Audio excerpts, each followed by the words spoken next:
O nosso cérebro ele faz uma atividade de cada vez. Então, toda vez que a gente faz uma atividade, a gente desliga a nossa atividade anterior. Mesmo quando a gente está fazendo duas atividades ao mesmo tempo, a gente, na realidade, está fazendo uma de cada vez bem rápido. O paciente com autismo, não. Por ele ter um cérebro hiperexcitado, ele liga uma atividade sem desligar a atividade anterior.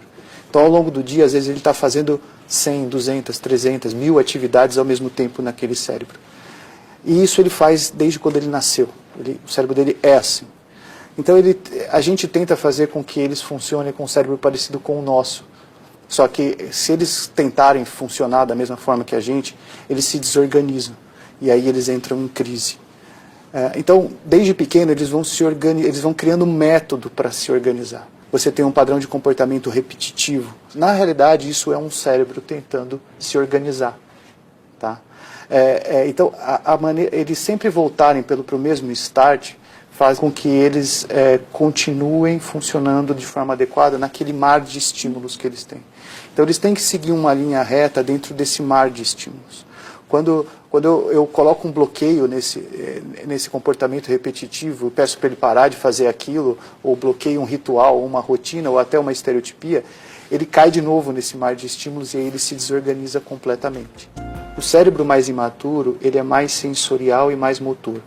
Por isso, a gente vai ter predomínio de comportamentos repetitivos motores, que são as estereotipias, e sensoriais, que são as hipersensibilidades tátil, gustativa, olfativa, visual, né, e auditiva. E aí, conforme ele vai amadurecendo, esses padrões de comportamento repetitivo eles vão mudando para comportamentos repetitivos que a gente chama de ordem superior, que são comportamentos mais maduros. Então, são baseados em rituais, rotinas, compulsões.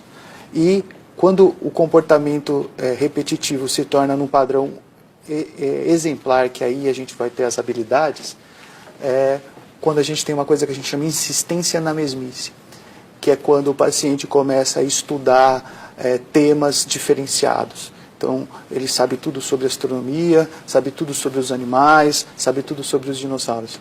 Então, vejam, você tem o mesmo comportamento que é uma estereotipia e o autointeresse por astronomia é a mesma forma de trabalhar aquele cérebro hiperexcitado, entendeu? Só que com padrões cognitivos diferentes.